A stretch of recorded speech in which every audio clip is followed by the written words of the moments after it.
You're listening to Talk Commerce. Subscribe and download at talk-commerce.com. Welcome to this episode of Talk Commerce. Today I have Kristin Naragon from Akeneo. Kristin, go ahead, do an introduction for yourself. Tell us your day-to-day role and maybe one of your passions in life. Ooh, okay. Well, thanks for having me. Yes, my name's Kristin Naragon, and I'm the Chief Strategy and Marketing Officer here at Akeneo. We're the product experience company. We're a software company that has a product cloud offering at the core as a PIM. And I've been here for, goodness, it'll be 4 years in February, so next month. And a passion that I have, well, I just have to say the passion that I have is two. So one is my kids, who I adore and don't get enough time with. And the other is fitness. And right now, the thing I can fit in is my Peloton. So love my Peloton. Awesome. All right, good. All right. So before we get into talking more about exercise and Peloton and what's your goals for this year, what we're actually going to talk about is your product experience cloud, and AI and PIMs and things like that. But before we do that, I would like to tell you a joke, and then all you have to do is say, should this joke be free, or do you think at some point we could charge for it? So here we go. There's a special species of birds that is really good at holding stuff together. They're called Velcros. I mean, should it be free, or one day we need to pay for this thing? It's a pretty great joke. Yeah, right. Thank you. I know we had for the listeners, we did have some little technical problems, so that kind of ruined my punchline. But let's move on to actual content. How's that? Give us a little bit of background for those who don't know what Akeneo is, where it started. Give me the elevator pitch on it. Yeah, so Akeneo is the product experience company, and what that means. Actually, you know what? I could describe what that means and what we serve with an example, and maybe the listeners here will all be able to relate, or some of you. We're going through a little renovation in the house right now, setting up a media room. And we have some components already. We have some stereo equipment, but of course we need more. Apparently there are ceiling speakers that are now the new rage that I did not know about. So my husband, in his search for compatible audio-visual equipment, does the normal thing, goes online, goes to different retailers to try to figure out what speakers, what other equipment, what wires are compatible with the stuff that we currently have and will look good and match with everything else. And so, he searches for specific attributes. He finds in one retailer some information, goes to another retailer because it's not quite enough for him to make a purchase and looks for extra information. Goes to a third, finds that actually there's conflicting information, so he's really not sure if this one speaker is compatible with our set. Goes eventually to the manufacturer's website, looks on their website. Of course, they don't sell direct to consumer, but they have information, not enough. So he sees that there's a chat, and it goes to the customer support agent, asks the question. They come back with a lot more information that he's armed with to go back to the retailers and figure out if they have the right products. And he asks me, why? Why do the retailers have different information? Some of it is in conflict on the same product lines, sold in different places. Why did the manufacturer not have it listed and easily discoverable by attribute, by category, by compatibility on their own website or the retailer's website? And the answer is that neither the manufacturer nor those retailers have a core PX strategy. They don't understand that the information that they're displaying, all of those moments where their product is trying to be discovered, being researched, understanding those compatibility attributes, all of those things are stored in a PIM in our case, a product cloud that has a PIM at its core, so that the manufacturer, in this case, if they had that strategy, could categorize and describe all of that information. Make sure that they had filters and entities to ensure product associations and compatibility for their products was very clear and very detailed. That the categories on the websites for those distributors, for those retailers, that they had all of the attributes needed to categorize the different types of products that would go with each other. All of these things. This is a clear indication of what is going wrong with certain businesses when they don't have a product experience strategy, and what Akeneo uniquely solves for. Okay, that's perfect. I like to also, from a merchant standpoint, a good way to describe a PIM, and correct me if I'm wrong, but Yeah. a good way to describe a PIN is having all your product data in one place that you can distribute to other channels. Like if a super simple version of it, right? That you can store everything that you want to talk about on your product, images, everything, language, descriptions, and then you can publish that to different channels, your POS, your e-commerce, your catalog, your other store views, things like that. Your marketing channels, if you have a print catalog, if you are on social media, all of those things. Yeah, it's pretty interesting that there's been such a investment over the last few decades in the centralized customer record. Know everything about your customers, which is impossible. But what is possible, what you can control and what you should be controlling, is the product information. Like having that core record categorized, cataloged, complete, enriched to support all of those different destinations where your product information shows up, and you can control that information. You own that information. It's a bit of a lag, I think, in the market, really figuring out how to create amazing customer experiences by delivering on product information thanks to a PIM.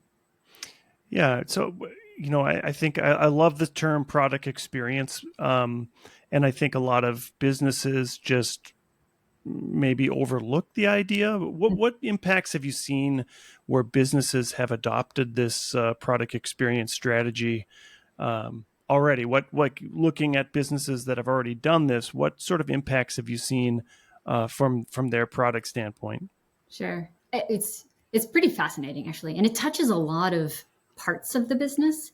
So overall, the return on investment that we see with our customers, it's pretty crazy, actually. The return on investment for buying a PIM, leveraging the PIM, adopting it inside of your organization with a strategy.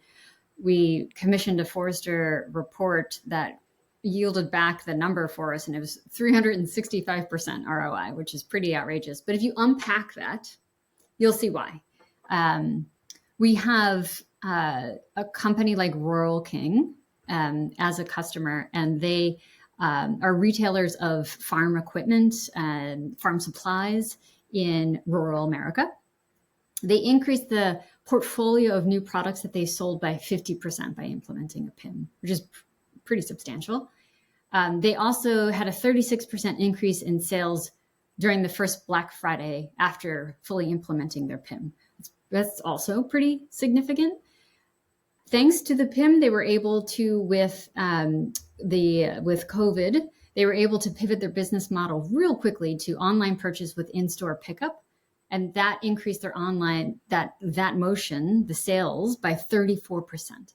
So this is like huge sales lifts by implementing a PIM.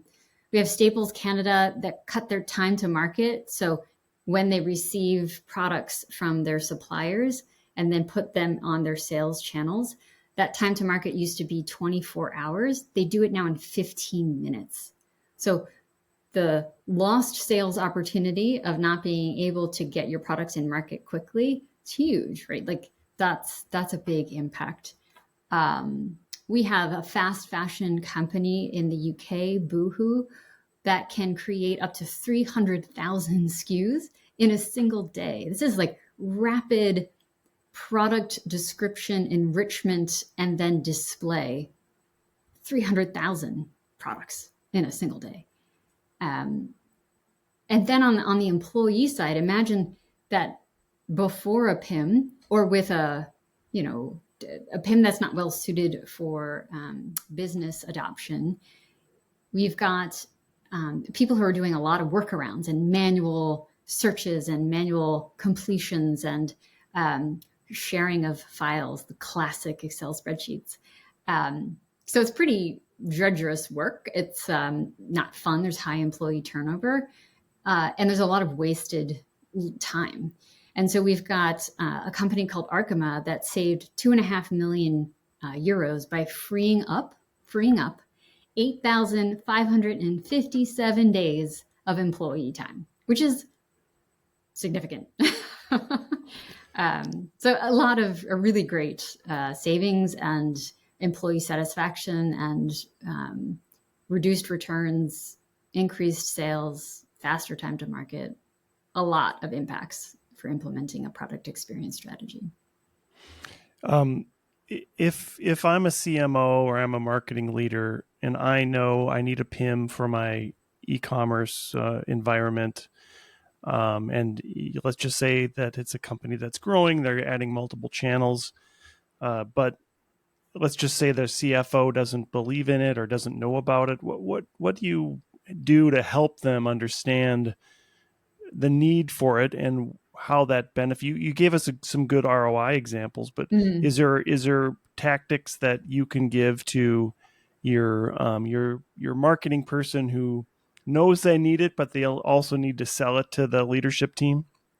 Yeah, quite a few actually. So we've worked with some companies to make the broader case for impact on the business. So for sure, the marketing department, the people in charge of positioning the products are absolutely a stakeholder here.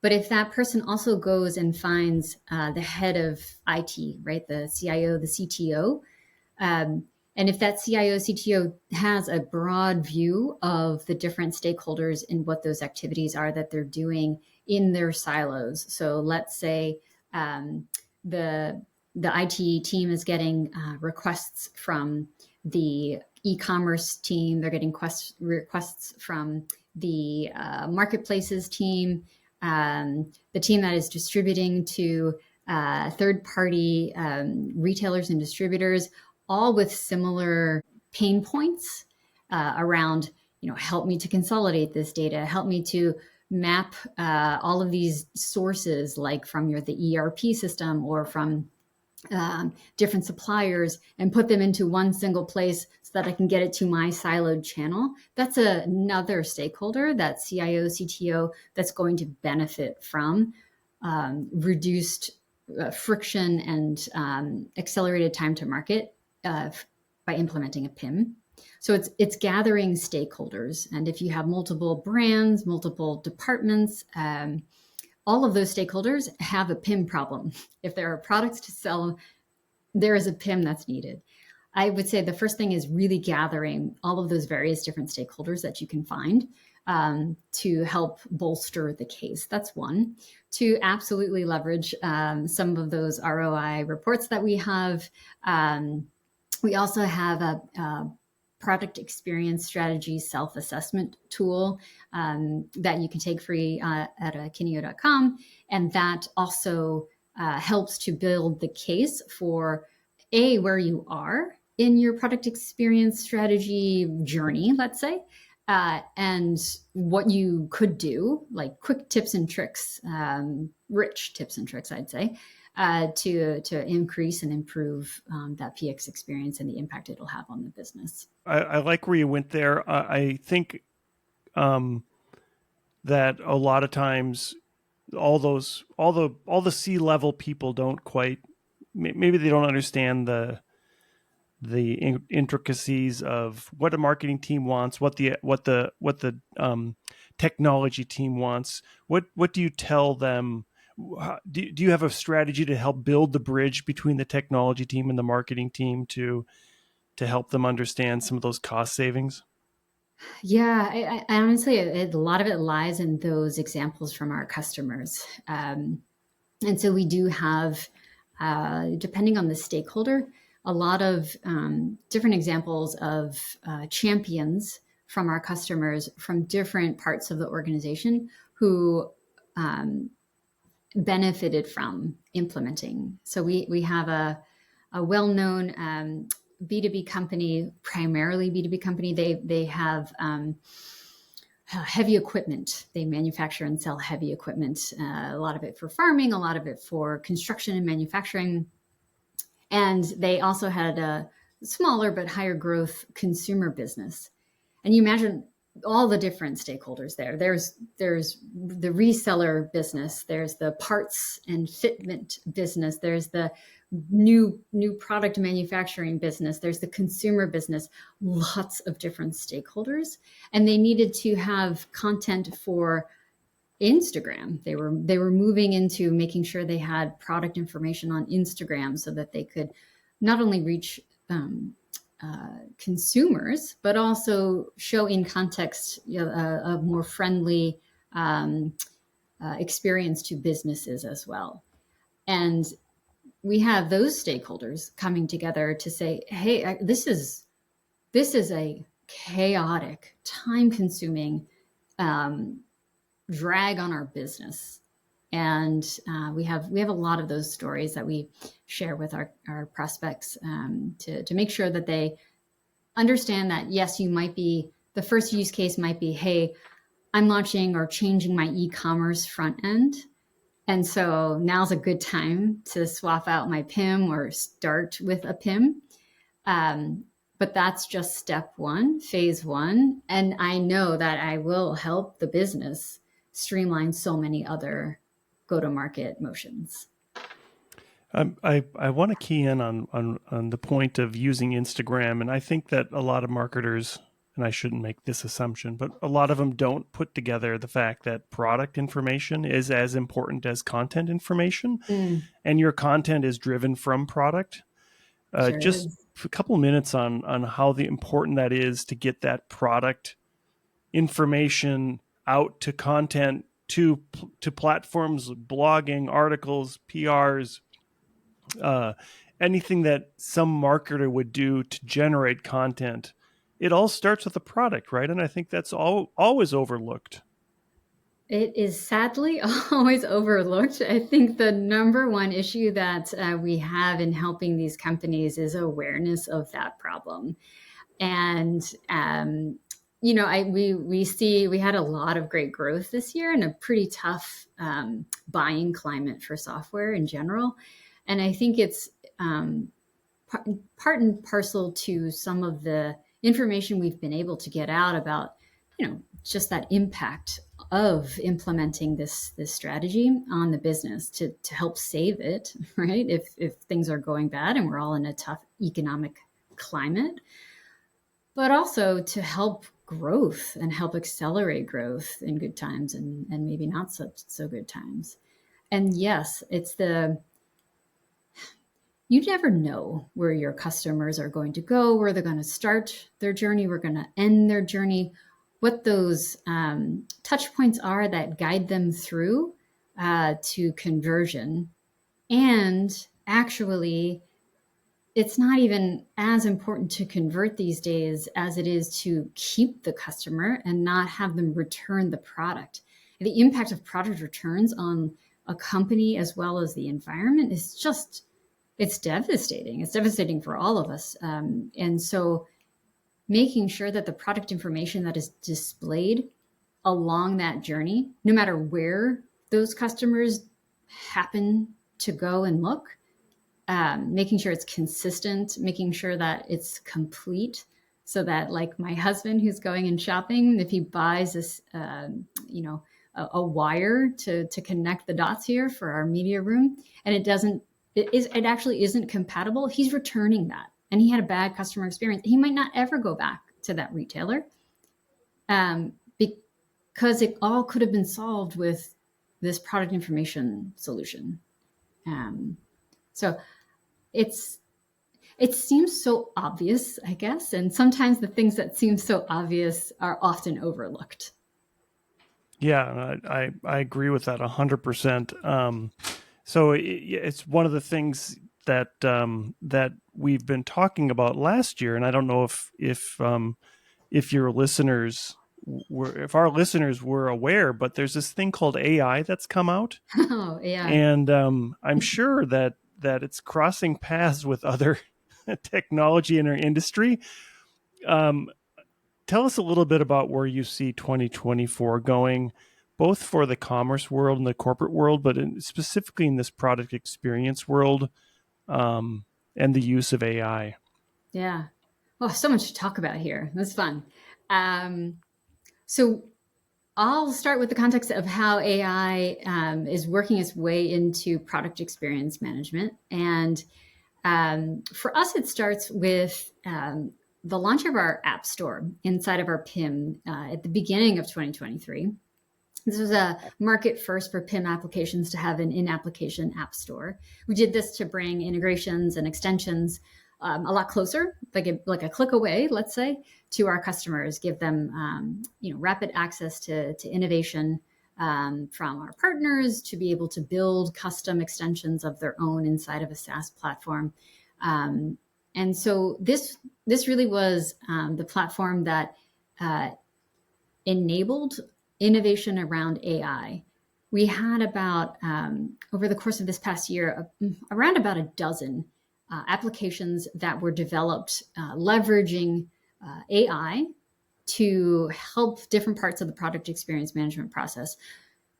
After we took a look over the course of the year where these dozen or so solutions were falling in, it was three categories. One was the onboarding and the enriching of product information. So you are either getting information from different sources internally, or you're getting it externally, or a combination of the two, and you have to merge and match and enrich, complete, error-proof all of that information. Lots of manual tasks there.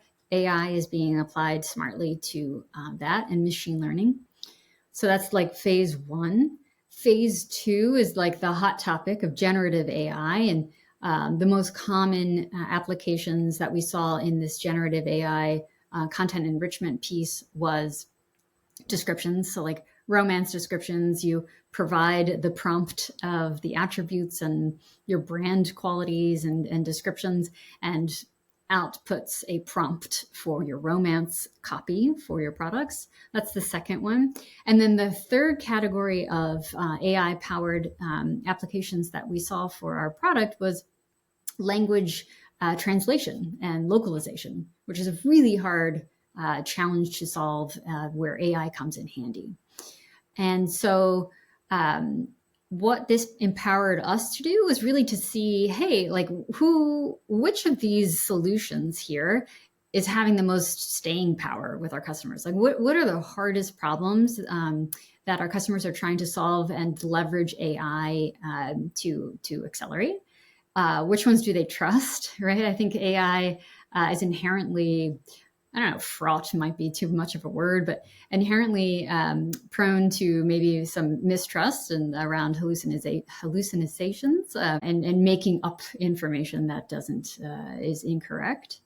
And so with that learning that we had from the customer adoption of these 12 applications, we saw that first problem of real core gathering and enriching of information, cleansing, collection, categorization, was super, super hard, super manual, and actually a really good problem for AI to solve for. So we acquired one of those applications, a company called Unify, earlier this summer. And the goal of this acquisition is obviously to more closely embed that into our core product, but also then to take the learnings of all of the other solutions that we have and see how we can embed it and embed AI and ML into the various different native workflows that we have at Akeneo in our software offering. Talk a little bit about how the existing workflows help the users using AI, and I'd like to key in on the fact that AI doesn't always give us the perfect content. It always needs like a human to look at it to make sure that it's correct. Yeah. Tell us a little bit about how that workflow plus AI helps to expedite that content getting to live. Sure. Yeah. So actually, I'll start with the problem that you're surfacing. I was listening to you can't get away from AI, I guess. I was listening to NPR. They were doing an interview with Satya Nadella, the CEO of Microsoft, that has Bing as a product, leveraging AI. And the interviewer before he sat down and started talking with Satya asked Bing, the Microsoft search engine, to provide him with like a couple of things he would never know about Satya. And it came back with a few things. And one of which was Nadella has actually published a book of poems called To Shorten the Road. And Satya was like, that's completely fabricated, like completely made up, not true. Which, okay, fine. Maybe that's silly. There's not a lot of impact there. What's the impact, right? Like, what's the negative, the downside of that? Not too dramatic. But we had a recent customer advisory board session where we heard from several customers, and I'll give you examples of real world impacts where bad product information generated from these AI models can really serve the business in a bad way. So one of our B2B customers sells everything that a business needs, from like desktop computers and workstations to mobile phones and phone plans, printers, projectors, things like that. So they started leveraging the off-the-shelf, generative AI solutions, and the information that came back on some of their products, they get information from suppliers, and a lot of it's incomplete, and so they're looking to have it fill in incomplete information, among other things. And they got back things like, for a product listing storage of 64 gigabytes instead of what it actually was, which was 256 gigabytes, because the AI model looked for a similar product and just filled in the blanks. It looked for storage, the attribute storage, similar product, filled in the blank. This is bad, right? Like this would result in a lot of frustration from a business buyer purchasing, thousands of phones. One example. A really much more, let's say, human impact was from a company that is a chemical distributor company. So big manufacturing of different types of chemicals, selling of different types of chemicals for healthcare industry, for manufacturing industries. So they also used an off-the-shelf model and started reviewing, right, before they implemented it, the recommendations that were provided to fill in those blanks, create the content. They would have probably gotten sued by putting that out there in the marketplace, but also it would have most probably resulted in death, right? Like mixing the wrong chemicals is not, it's bad. And so the impacts here for businesses and getting this wrong and trusting AI is hard, right? Like it's pretty darn significant. It's not, like a silly made up anecdote about, a famous person. And so what we have also noticed is that when you incorporate the AI and the models into a workflow that allows for ease of checking with employees, humans, right? Like introducing a checking system, which is what we have with Unify, right? So the combination of the product of Unify has built in native, basically a checkpoint in every single workflow that we have now, to make sure that you can check a certain amount, a certain percentage, let's say, of the information that came in, and then it pulls off a few more for you to check, right? So it might be uncertain about a few, and then it pulls in a few more in order for them to really reinforce the model. And so having automated workflows that help with the human intervention and checking is a really powerful sanity checkpoint for businesses before letting and unleashing AI into their product experience strategies. And just keying in on the workflows a little bit again, the workflows are customizable inside of Akeneo, right? You can add, remove to the workflow. They're highly customizable. They especially in the so all around, right? So who can have access to it? What parts of the product record are allowed to be edited or reviewed or modified in any certain way? So highly customizable for the business need and the sort of business workflows that you have. And in addition, with now this native introduction of AI, those checkpoints that are coming in alongside.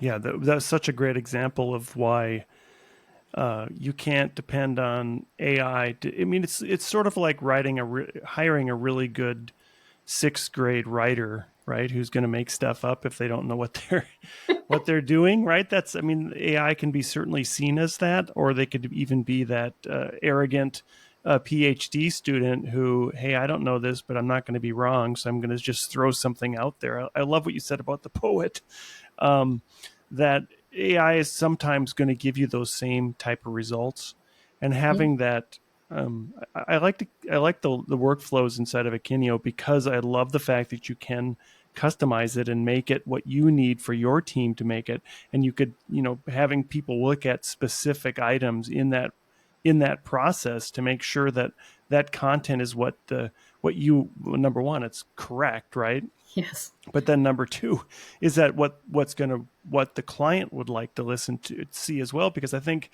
if we do go back to AI and we just start leaning on it completely and letting it run it, pretty soon you're developing content that's for other AI bots to listen to and read about this content that a human doesn't really care about. Right. Exactly. Oh gosh. Yeah, that's so meta. Right. What is the content that we're going to have in the world someday if it's all just generated and fabricated out of nothing? Yeah, good. So, I would like to just kind of close out with I don't want to put you on the spot, but some of the predictions that you see coming up now in this next year. What's the big thing that you think is going to happen in terms of product experience and integration into all these other systems that are out there?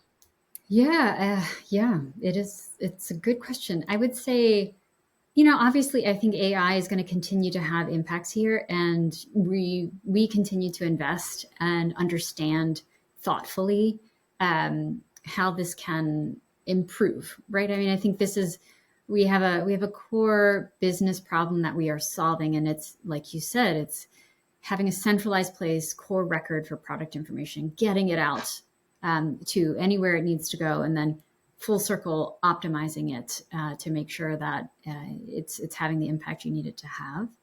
And I think making sure that we can leverage AI in smart ways to optimize that and keep improving the really great product experience that we offer in our application. I think that's definitely something we're going to be focused on in the coming year. And I'm hopeful that there will be better awareness of a smart investment in making product experience strategy a C-suite initiative. We actually have so many customers coming to our upcoming conference in March. I'll plug that, who are talking about just that, right? Making it a C-suite discussion.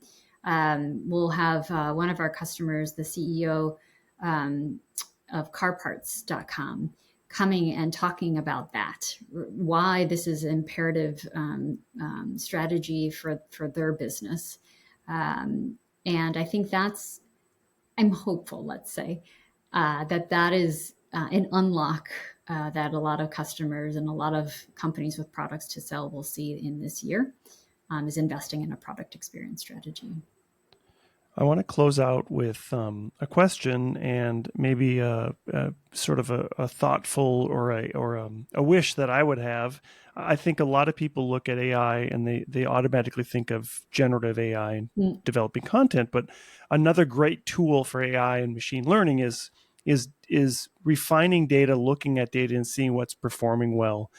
Do you see a complete cycle where somebody would start with their product descriptions inside of Akeneo?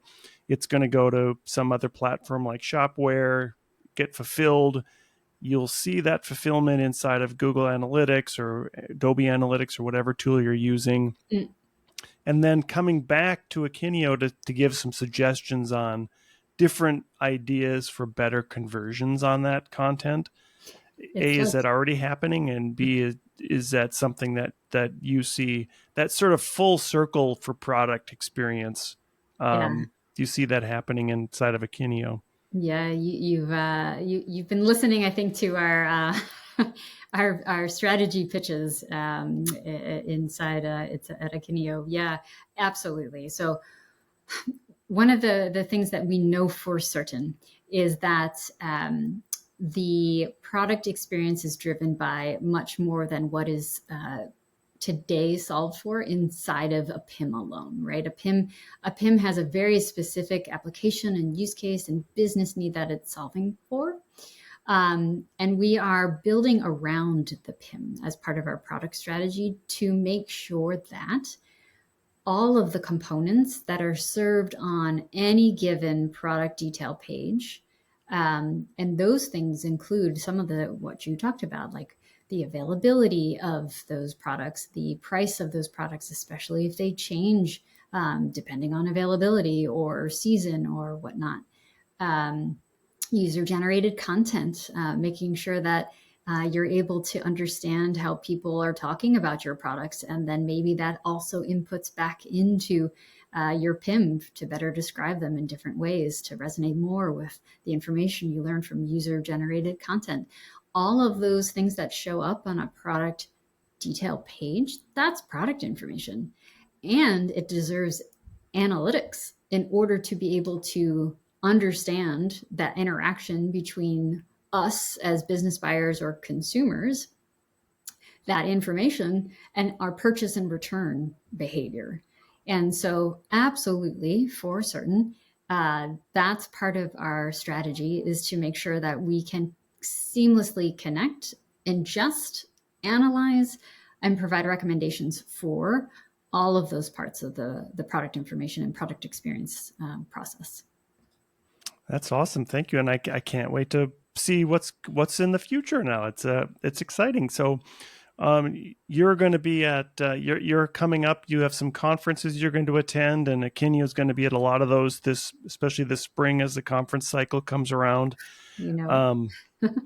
But tell us, as we close out, I give everybody a chance to do a shameless plug, and I think you're going to plug your conference in March, but tell us what you'd like to kind of end with today.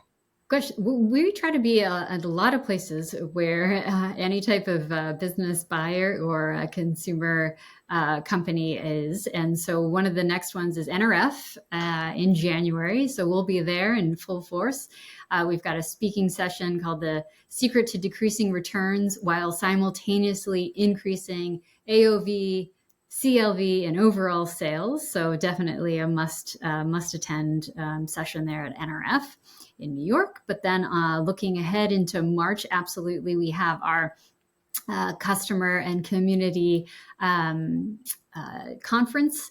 It's Akeneo Unlock, and you can register today. We've got a lot of great speakers coming to talk about product experience strategy and prioritizing it.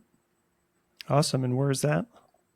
Actually, we're taking it on tour. We're starting it in March in Boston. And then we go to the UK, Germany, and France in May. Awesome. Yeah, I was looking forward to that trip to Paris. So Yeah, we'll still be there. So coming over. It's in May. Lovely time awesome. to visit Paris. Kristin, it's been such a great conversation. We could have spent more time on AI, but I'm glad we had a lot of really good talking points on just on product experience and how important that is. I thank you so much for being here today. Well, thanks for having me, Brent. I've had a lot of fun. As one thing I forgot, as we close out, how did they get a hold of you? And what if they're super interested in Akeneo? I'm sorry, what was I thinking? Akeneo.com. It's as simple as that. Please come visit us on our website, and you'll find we have actually a great resource page there, several pages deep on AI for PX. If you want to learn more about what we've learned on how to apply AI in product experience management. Perfect. And I'll put all those in the show notes. Thank you so much. Great. Thank you. Talk Commerce is a production of Content Basis LLC. For more creative content, go to contentbasis.io.